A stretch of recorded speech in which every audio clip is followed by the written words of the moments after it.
ZDTech. 3 minutes pour tout comprendre. Bonjour à tous et bienvenue dans le ZDTech, le podcast quotidien de la rédaction de ZDNet. Je m'appelle Guillaume Serriès et aujourd'hui, je vous explique pourquoi Microsoft vient d'exploser ses émissions carbone.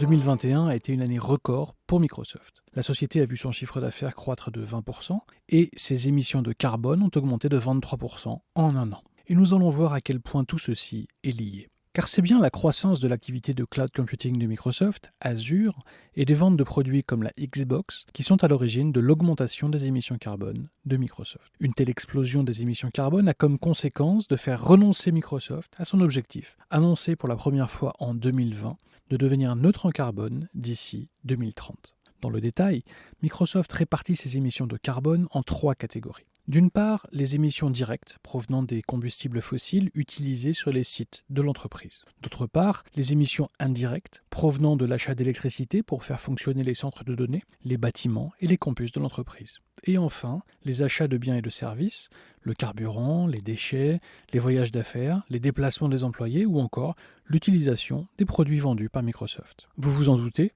C'est cette dernière partie qui représente 98% des émissions de carbone de Microsoft. Car c'est bien dans cette partie que rentre toute sa chaîne d'approvisionnement et les produits et services qu'elle vend, allant de Microsoft 365 à Azure, Xbox ou encore aux appareils Surface. Microsoft communique sur le fait que, je cite, « ces progrès ne sont pas linéaires ». Reste que la société assure que la plupart des émissions dont elle est comptable, soit 97%, sont générées par des tiers, fournisseurs, partenaires ou encore clients. Ce sont ces émissions de carbone qui ont augmenté de 22% en 2021 pour atteindre près de 14 millions de tonnes de CO2.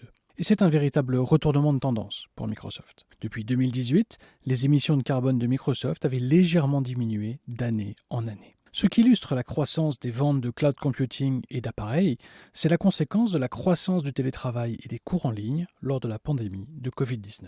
Microsoft promet des mesures plus fermes pour continuer à réduire ses émissions de carbone.